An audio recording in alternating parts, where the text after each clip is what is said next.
Hey, howdy. Welcome back to my channel. Thank you guys so much for your patience. I know my channel has had a bit of a break and that was really necessary for me. So thanks y'all for being patient, but I'm back and we're gonna get this thing rolling again. So for anyone who might be new though, my name is Allie. My trail name is TC and I just completed a northbound through hike of the Appalachian Trail. So today's video is about the gear that I finished the trail with. I did a video before I left about the gear that I was taking with me. So if you want to check that video out, I will link that in the description.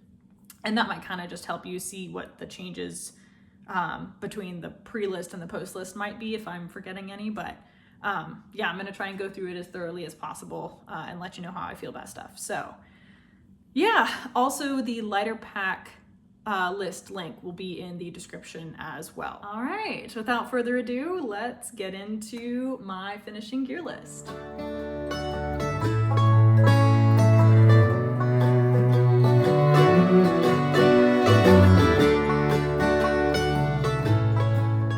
But I thought that we would start with the outerwear. So what I was wearing, what I was carrying, things that were not actually this big guy to start. So we'll start with clothes. My socks were Darn Toughs. I went through, I think, 3 pairs of these, and then technically a 4th because I thought I lost them at one point and didn't. But I did not think it was possible to actually wear a hole in these, and I did wear a hole in 3 pairs. Absolutely incredible. I will wear Darn Toughs for life. On top of my Darn Toughs, I had some Dirty Girl gaiters, and these were lovely. This was actually a gift from a friend. And yeah, they worked amazing. I think my only complaint about these is that occasionally I had to re-bend the little clip that clips onto the front because they, some people had issues with them getting too tight. I had the issue of them spreading apart a little too much and they were too loose. So that would be my only little complaint, but for as versatile as these are and the fact that you can reshape that clip as you need, these are amazing. For shoes, I used the Ultra Lone Peaks the entire time, just the standard trail runners, not the high top, not Gore-Tex, just the standard ones. I know a lot of people had feelings about the 7s. I never had any issues, so I got whatever was available to me between the 6s and the 7s, the complete way up the trail. Yeah, I went through 4 complete pairs, and this is my 5th pair that I'm actually still doing some trail running in. I ran in them this morning and they are getting close to the end, but they did, when I finished the trail, have about 200 miles left, and they've probably got a little under 100 at this point. So my sports bra is this. I don't even know what brand it is. That is long since worn off. It's just a standard sports bra. Definitely doesn't have any pads in it. It used to have pads in it and I actually took those out a long time ago, and I'm glad I didn't have to fight with those on the AT. The only thing I'm currently missing, I think, from my worn wear is my underwear, and those were just ex officios. My personal choice is the boy short cut, but I mean, it's just kind of the standard. They're all the same material, quick wicking and fast drying, so those were great. For shorts, I had some biker shorts, although I got them at a running store. These are by Oiselle. They've got pockets on each of the sides, as well as a zipper pocket on the back here. But these were great. They hit about mid-thigh for me, and I absolutely love them. By the end, they did start to stretch out, but even so, they were still fitting me just fine, and I'm still using them today. So these definitely stood the test of time. For my shirt, I have a Jolly Gear. I picked this up at Trail Days. It is the full long sleeve. I didn't get the short sleeve with the attachments. It's just the full long sleeve. And I love this thing to death. I'm actually really impressed that it doesn't smell. The smell came out of it pretty well, all things considered. So yeah, I don't smell anything. But one of my favorite things about this, and the thing that I got the most comments on, is the fact that it has in the hood at the back a ponytail hole, so I could send my hair through the back, and that helped keep the hood up, and it also just helped keep the hair off of my neck and keep my neck cool, especially in the summer months. And then it also has adjustments around the hood here to cinch it. And I found out what I liked that cinched at for my head size, and it just has stayed there. So this thing was absolutely fantastic. Love this thing. For my hoodie, I used a Light Heart Gear, which is a local for me and woman-owned company. It's a microgrid fleece. It's got the kangaroo pocket in the front. The sleeves have thumb holes. And I love this thing so much. I actually had a pair that I started with, and a mouse somehow apparently went all the way down into my bag overnight, chewed a hole in it, and left. I don't know what the point was, but there was a huge mouse hole in the center of mine at one point that I found around Harper's Ferry. And I love this thing so much that I bought the same exact one again. My only thought about these, if someone is going to go get one, is that they run slightly large, I think. I originally got a small and it worked okay, but it was a little bit big, and I ended up, when I reordered, got an extra small, and that fit me fine. And even at that, the sleeves are maybe still slightly long, so they do run a little bit large, but aside from that, these are such high quality shirts. On my head, I finished with a Trek hat. For full disclosure, I got this from them because I was a trail correspondent this year. I got to choose something, and so this was what I chose, and I loved it a lot. It's so lightweight. It's got the hole in the back if I wanted to put my hair through it, and often I would, and then put the hood of my sun shirt over top and put my ponytail through that too, and it was just all connected. But loved this thing a lot. It really held up. I was just realizing I didn't wash it, but I don't think it needs it, at least yet. But yeah, loved this thing. Great hat, very well made. As headphones, I used Aftershocks. I don't know exactly which ones these are. Couldn't tell you, but these were great. I got these somewhere in Virginia, and it was very much worth it. It was just so nice to be able to be hands-free completely if I needed to be talking on the phone and walking on trail, and then for listening to music or podcasts or what have you. It was nice to have these and be able to pause it and have them just be there, and if I needed to sling off my backpack to get water or go to the bathroom or something like that, these could stay exactly where they were. I didn't have to worry about a cable or a cord or something like that. The charge is pretty good. I would say I got about 14 hours if I listened straight, which I did one day. My first day with them, I started with 100% battery, and by the end of the day, I did a marathon day, and by the end, they were dead. But that's kind of an extreme circumstance. I was not actually using these all day, every day. It was just for periods. On my wrist, I had my watch and this bracelet, although it was not this watch. I have a smartwatch, but I didn't want to take it because I didn't think I needed the functions of it. So I took my tried and true Timex, and this thing, bless its heart, I know it used to be waterproof, but by the end it was not, and it doesn't even tell time. It was actually kind of a running joke in my group that this thing would decide whenever it wanted the alarm to go off. So yeah, maybe not the greatest thing. I have sort of a sentimental attachment to it because it was my high school running watch. But yeah, I think it's about time to retire it. But I did finish the trail with it, and then this Chaco bracelet as well. What I was carrying, my trekking poles, these are the Black Diamond Ergos. They are women's specifically. If someone has more information on what specifically makes trekking poles women's as opposed to men's, I'm all ears, so please let me know. But I absolutely love these. I got it down to a perfect system of where I needed each of the segments to be pulled out to. Loved the cork handles.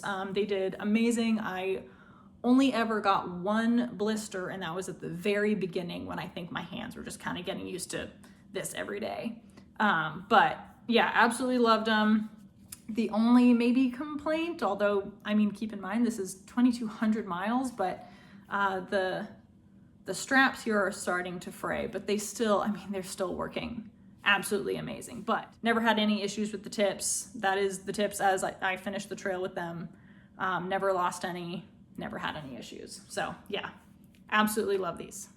I definitely carried a fanny pack. I'm a fanny pack girl for sure. And this is the Light AF fanny pack. I can't remember what the design is called, but it looks like a rainforest, which is why I got it.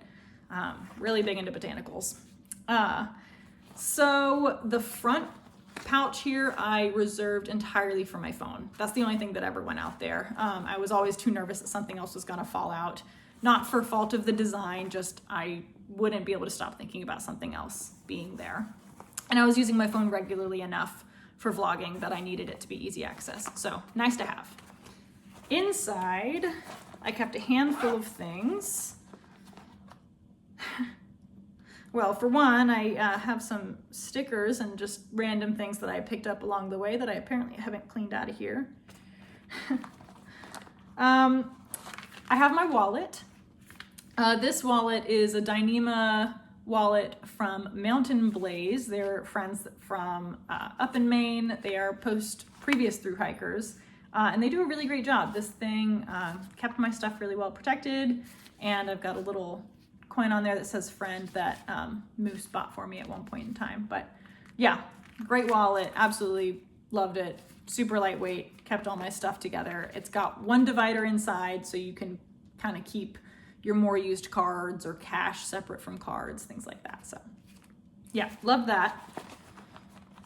I also carried a Write in the Rain notebook the whole way and a pen, although the pen is missing in action, but that's fine.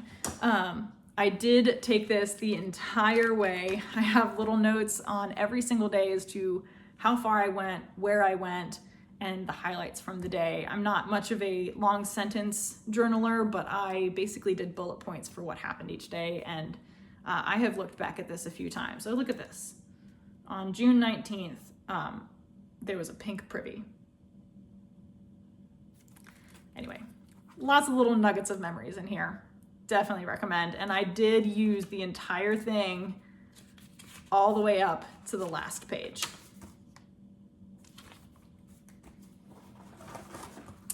All right, also in here, I kept my scrunchie if I needed that, although I also had a hairband with me. I also have my lighter. I always use the ones with the easy pull, which is purely out of convenience or laziness, whatever you want to call it, but I'm happy with it.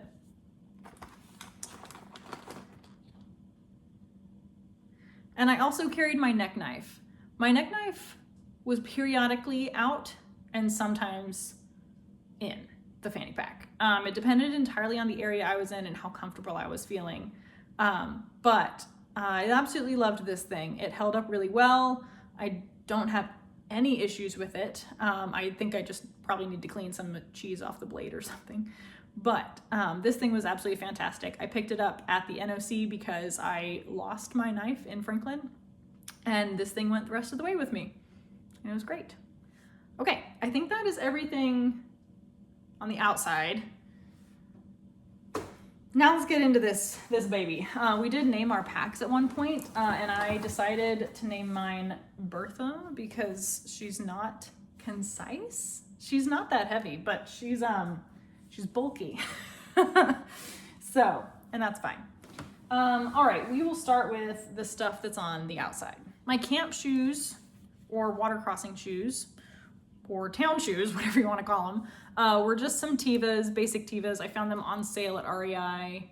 They've got kind of a little celestial design there, but yeah, these were awesome. They did a great job. I liked the fact that I could wear my socks with them. I didn't have to have, you know, a toe hold or a toe strap or something like that. I could just slip off my shoes and slip these right on and keep rolling, which was nice.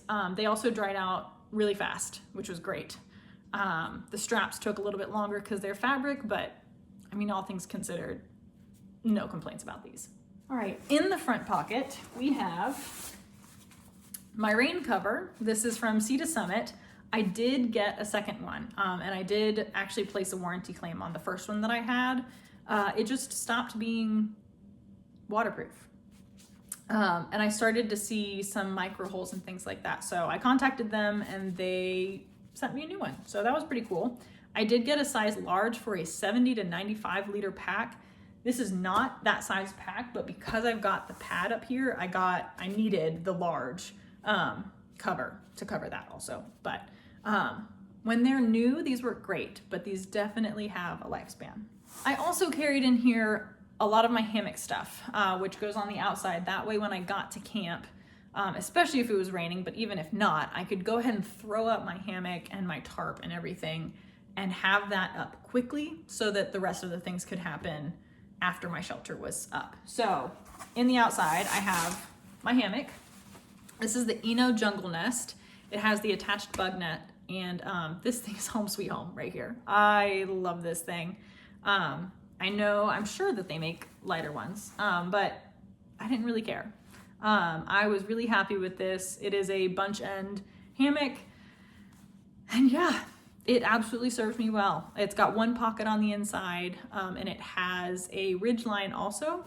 And the ridge line goes actually on the inside of the mosquito net, which was actually kind of nice because what I would do is I would get in and then I could hang things on that ridge line. So if my socks were kind of damp or something like that. And then I would also hang things above me like my fanny pack to keep it kind of in my central space, but not at my sides or in the one pocket that it comes with. So yeah, loved this thing. The hammock also has one bar that goes across to widen it and keep it out. I did at one point in time send this home.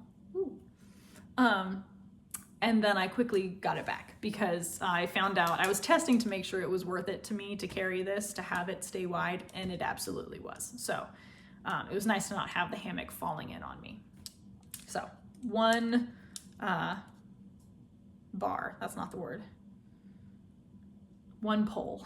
I also carried here in just a random mesh bag, I don't know where I got it from, my hammock straps. So these are also from They are the Helios straps. I don't think they're in any sort of order. No, they're not. Oh dear. So the way that these work is kind of like a Chinese finger trap. So at the one end, we've got a loop, and then I would send it through, and here is where I actually attach the hammock in that. And then I can adjust it. This is like the Chinese finger trap piece.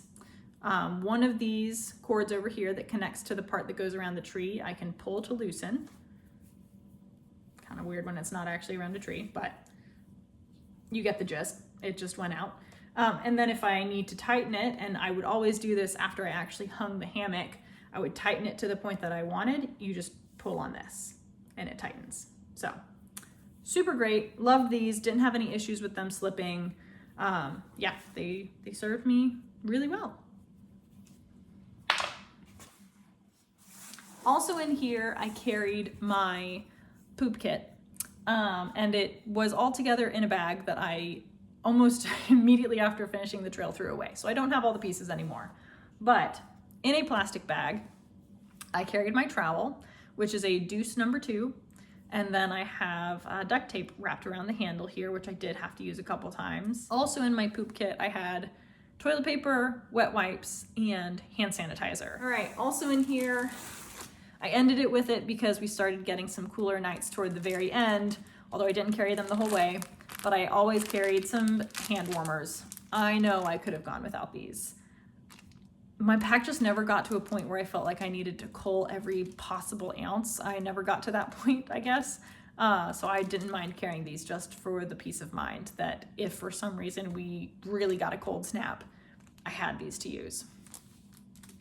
The only thing that's missing from this front pocket is my rain jacket. And that was something else that got thrown away very quickly because it smelled like death. It was a Frog Togs basic rain jacket. I had the whole rain suit when I first started. The rain pants, as many know, gave me my trail name, and I ditched those in Roanoke, Virginia. And the jacket did go the whole trail with me, but it was certainly falling apart by the end. It smelled horrible. There were holes all over it. So it made it, but just barely. When I'm wearing the bag, the pocket that would be to my right, I hardly ever used because its main function was to carry this, which is my tarp. This is a Dyneema tarp with doors from Hammock Gear Company.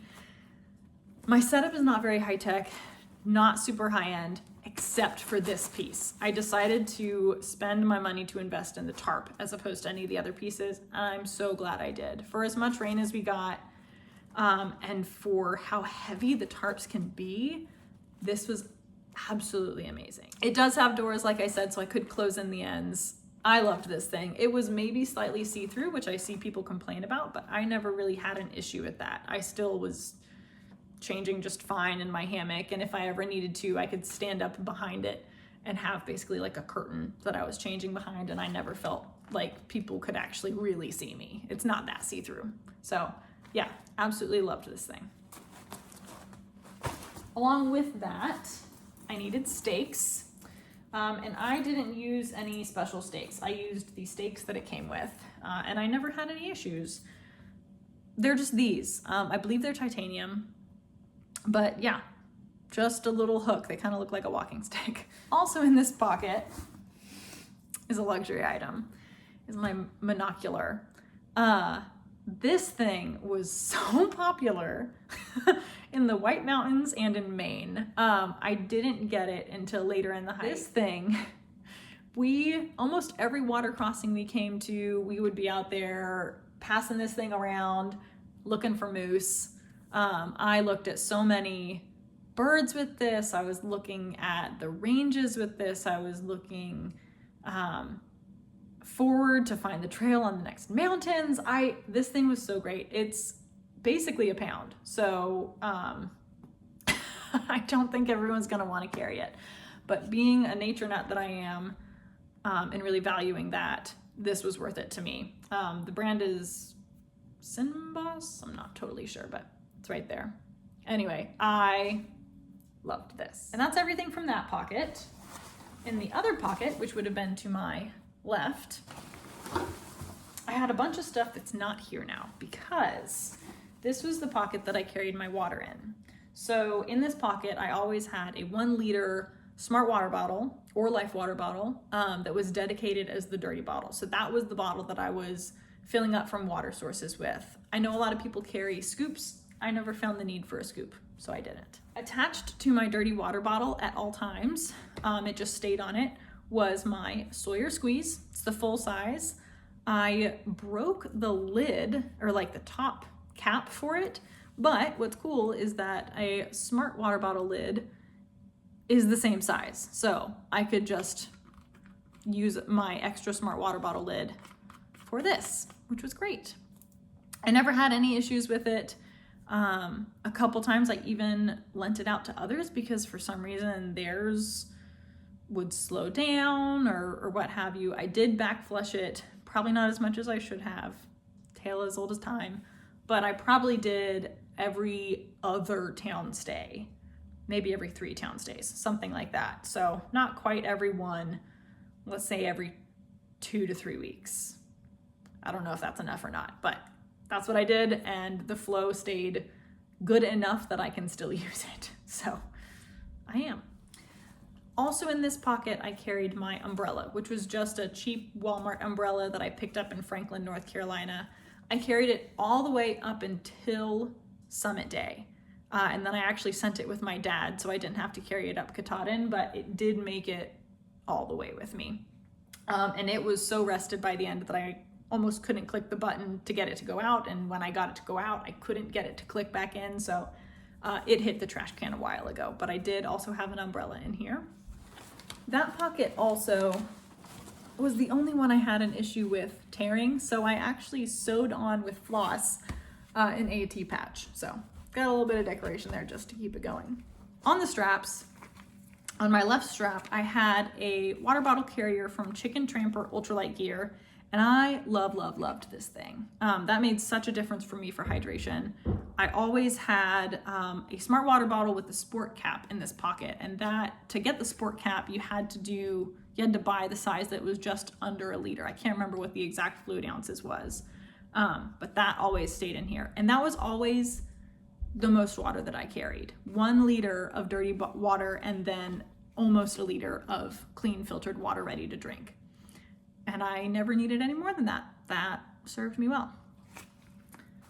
On the other strap here, I have half a bandana that was a sweat or snot rag. It is clean. And yeah, it was nice to have that there. At the very least, I could also use it If I was under my umbrella and it was raining, I could use it to dry off my phone or something like that as well, because it was really fast to dry also. In the hip pockets, the left hip pocket here is empty because it was my snack pocket, and I've eaten all the snacks. In my right hip pocket,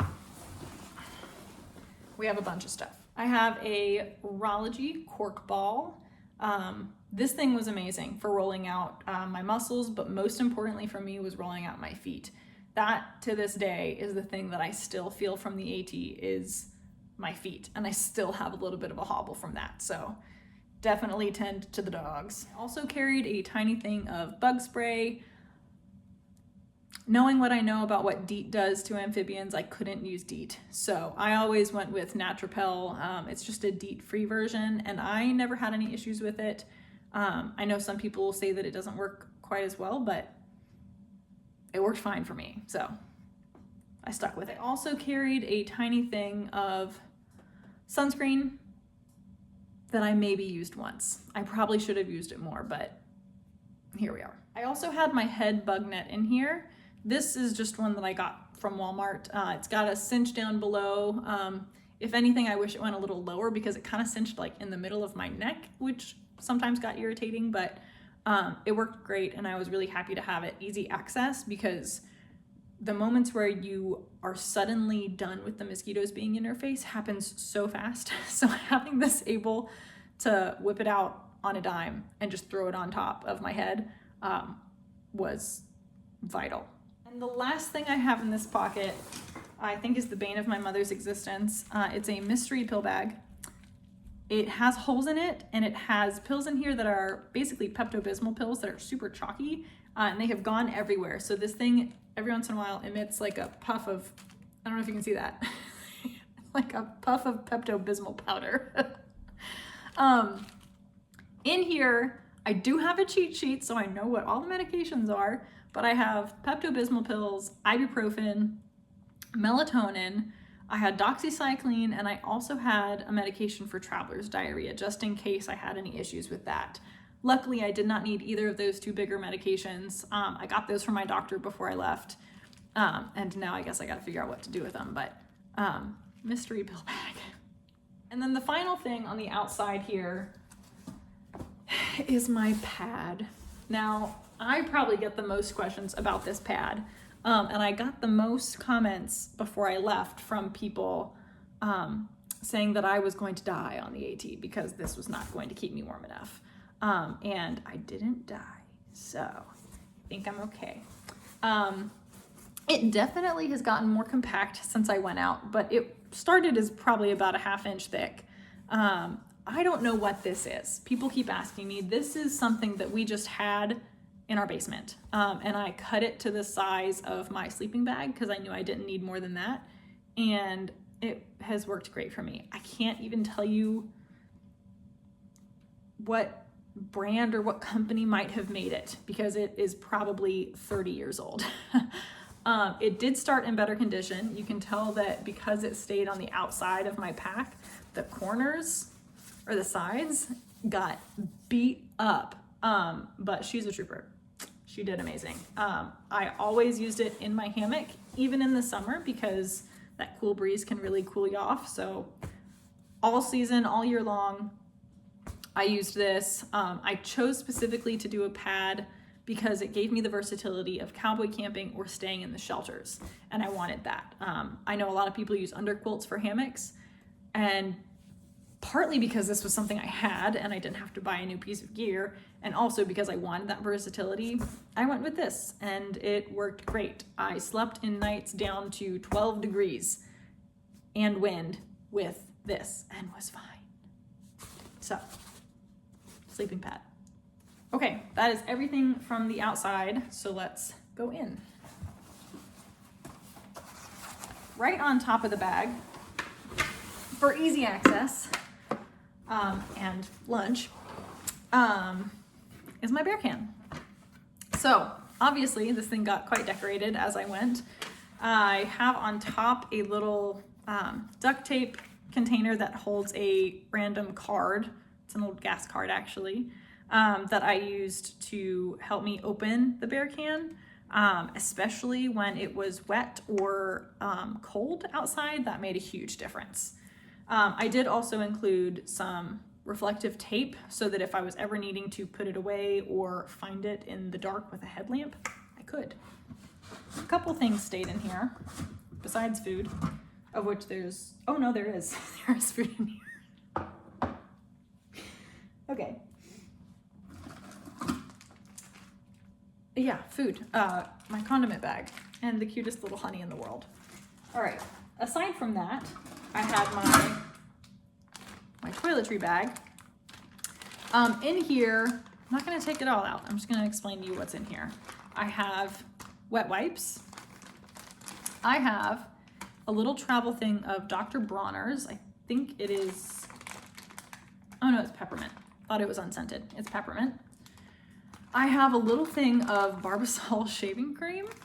And I was carrying one throwaway razor at a time.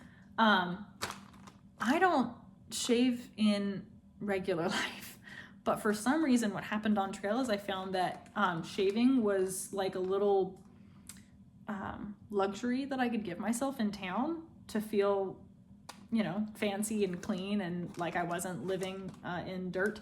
So I ended up shaving more on trail than I do off trail, which is something nobody expected. Aside from that, I have a toothbrush. It's just a travel toothbrush. I did not cut the handle off. I am not Miss Ultralight. I have a backup hair tie. I have a little baggie of toothpaste tabs. That was what I used. A little travel size there of Vaseline, which I didn't really end up using. So I don't actually need to have that in here. And then I have some decongestant medication from one of the times I got sick on trail that was left over. Also in my bear can, just floating, is my titanium spoon. This is a Toke spoon. It's got the polished end. I loved this thing. I never had to worry too much about whether or not I had lost it because since you can see through the bear can, I always put it on the outside, so I would always be able to spin it and find where my spoon was in the bear can to know that I still had it. But the long handle was super necessary for me for getting into bags to eat and getting all the way down and mixing well. So yeah, this thing was great. I also had my stove kit. So this is a Toke's 750 milliliter pot, probably the most popular one out there. Probably could have done away with this, but I liked having it all concise and together, so I kept it. So it worked great for me. Inside of here, it's not in there now because I washed stuff and moved it, but inside of this, I kept my stove itself, which is the MSR Pocket Rocket. Never had any issues with it. And it would always stay in the pot wrapped up in the other half of the bandana as opposed to the, that matches the snot rag. So that would always stay wrapped up with that. And then I also used fuel canisters. I would always get the small ones. I only boiled water once a day for dinner. And so I found that I could get away with the small ones and I liked the fact that they were lighter weight and the small fuel canisters fit inside the 750 milliliter pot. So I liked that too. I like things being concise, which is funny considering I named my pack Bertha. So yeah, that is everything that hung out in my bear can. Next up out of here is my sleeping bag. I have it in a Sea to Summit dry bag that never failed me, thank goodness, because when my actual pack cover did fail, the inside of my pack got soaked a couple times. So this kept my sleeping bag dry. I'm gonna say that again, dry, because that was so important. My sleeping bag itself, oh, and this dry sack, this is a 20 liter that I used for my sleeping bag.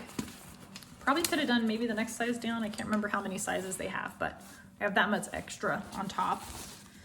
My sleeping bag itself is a Western mountaineering bag. I never actually found out what model type it is, or the technical degree rating. I just found out what I slept like what it felt like in this to sleep outside when it was 30 degrees before I left, and I made an educated call based off of that, and it turned out that I was fine. Probably this is a 20-degree bag. That's what I'm assuming it is, but it worked great. I used the little hood pretty regularly, especially in the winter, if nothing else, to keep my pillow from sliding, which was nice. So this always stayed in this bag. Something else that went the entire way with me is my sleeping bag liner, which was at the very bottom of that bag. This is a Sea to Summit Reactor, and this thing I have had for several years, and it has never failed me. It adds about 12 to 15 degrees to my sleeping bag, and there were times in the summer where I was using my sleeping bag just kind of underneath me for cushioning, and then I would sleep in this because it was hot enough that I didn't need anything else, and that was great.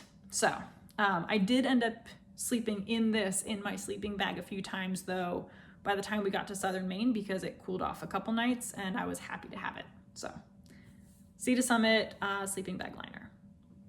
Next up, just free floating in here to make space is my puffy.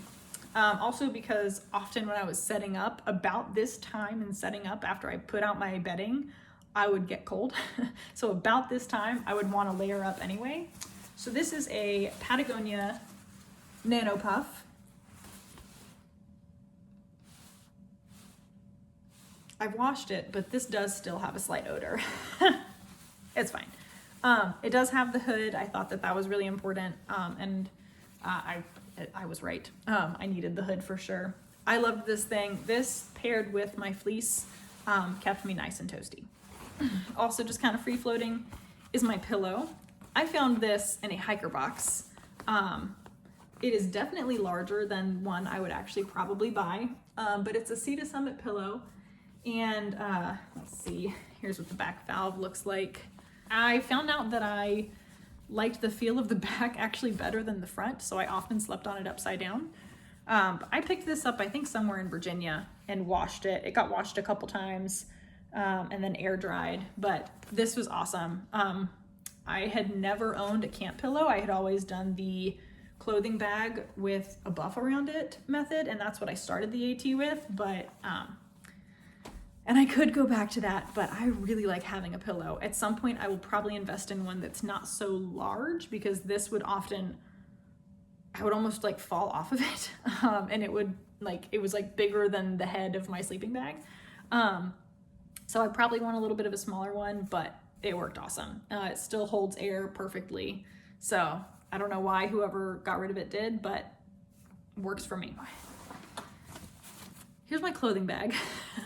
By the end, I didn't need much extra between the puffy that was just floating and my fleece that often just kind of got strapped to the outside if I didn't need it. I didn't need many warm layers by the end, but we'll see what's in here.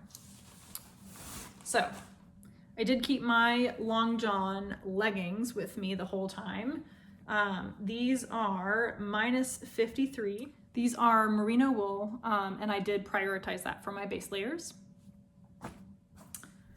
I had one extra pair of Darn Tough socks. I had one that I was hiking in, and then a cleaner, newer pair that I had as camp socks, and I did change into my camp socks religiously after every hike. That was just like a little thing that I could give my feet, especially toward the end when we were always wet. I always had a backup pair to exchange of the ex officio underwear. And then I had my homemade DIY foot puffy sleeve jacket things. If you want to see a video of all of the DIY homemade stuff that I took on the Appalachian Trail, I will link that video in the description as well. But had these, super light, liked having them. And I carried all of those extra clothes in another Sea to Summit dry bag. This one is 8 liters, and that worked great for me. Again, probably could have downsized slightly and still been fine. All right, and the last thing in here is a little ditty bag with everything. It's another Sea to Summit bag, 2 liters, which was perfect for this. and it has just a handful of stuff. All right, so we've got my electronics bag, inside of which I have my iPhone cord and a multi-plug. This is adapter 3.0 quick charge. The orange slot is quick charge and the other two are just normal. I liked having that option in case I didn't have long at a coffee shop and I really needed to charge my phone or something. This worked great. I also have my, ooh, it's dirty. My INU 20,000 milliamp charger. This worked amazing as well. It also withstood some falls. I've got it fully charged up now. Loved this thing. It charged all of my things. I only once ran out of battery, and it is because something happened and this failed to charge overnight one time. And that was the only reason. So yeah, loved it a lot. It definitely is scraped up and dirty, but she lived to tell the tale, and she's gonna go on more hikes. So for that charging block, I had the charging cord for that. I also had the charging cord for my aftershocks, and all in a Ziploc. I also have a micro SD card that I just let live inside the adapter here for protection, in a protector or an adapter to the iPhone. This thing sucks. Some of y'all might know that I had storage issues on trail, and it's because this thing I could not get to do its job. And I didn't have many options. The reason I ended up with it is because it was the only one when I bought it. So I was just kind of stuck with it. This is a Vivitar. It does micro SD and SD, but I would not recommend this thing. I am having to get a new one for myself just to get videos off of my phone from the second half of my trip. So don't recommend this, but I do recommend some sort of a storage piece for vlogging specifically. Also in this bag is gear repair tape. Didn't need much of it. That is about as much as I started the trail with, and that's clearly not much used. So that. Some KT tape that has been beat up and at this point probably won't stick to anything. But I did use a decent amount of KT tape, and I did end up giving people pieces of KT tape. So definitely worth having. I always got the extreme stuff if I could, because there was just so much movement happening and so much humidity and rain on the AT that it was necessary. In Harper's Ferry, I also picked up some CBD cream, and I loved this. I also farmed this out when people needed a little bit of help for hurting muscles or joints or what have you. This is by Nature's Health and Body, and it worked. I loved it. I used it on my knees and my feet, and then occasionally other places as I got little aches and pains, but definitely worth it. I was happy I picked this up. And finally, this is the last thing in this bag, is a bunch of just random stuff. This bag has my tweezers, fingernail clippers, a few Band-Aids, 2 different sizes, 3 of them, 3 or 4. I had some Catadine water purification tablets as my backup. I think I've got 4 there. An alcohol swab, another alcohol swab, another Band-Aid, a little thing of Neosporin, which I did use. I had a tiny container. This is currently empty. Oh, because I couldn't fly with a needle. This had floss and a needle in it for when I needed to do gear repair. Don't know where this little container came from, but it was perfect for being able to house that without worrying about the needle poking through to things. And then I had a backup sport cap for my smart water bottle as well. All in that bag. Okay, and then the only last thing I have to talk about is the bag itself. This is a Granite Gear Crown 2. They have come out with the 3 cents, but I got the 2, and I loved it. It does have a brain that it comes with, but I took that off knowing that I was just going to roll the top and put the pad on top. And it worked absolutely lovely. It's got an adjustable hip belt that comes all the way out. I had some issues with the pack fraying, but not because the pack is not tough. It's because I was butt sliding and scraping through rocks and things like that. So it held up, all things considered, incredibly. The only squeaking that happened is when I didn't have everything tightened down enough and the bear can itself was moving around on the inside. But yeah, I absolutely love this pack. I will definitely be taking it out again. I don't have any reason to be replacing it right now, so I'm not. So Bertha's staying with me. All right, y'all. That was all of my gear. I know that was a lot. Please let me know if you have questions in the comments. Like I said, I will link some of my other videos that I referenced in the description, as well as a lighter pack list. Until next time, you guys, I have a heap of stuff now to clean up. So I'm gonna go do that. All right, I will see y'all later.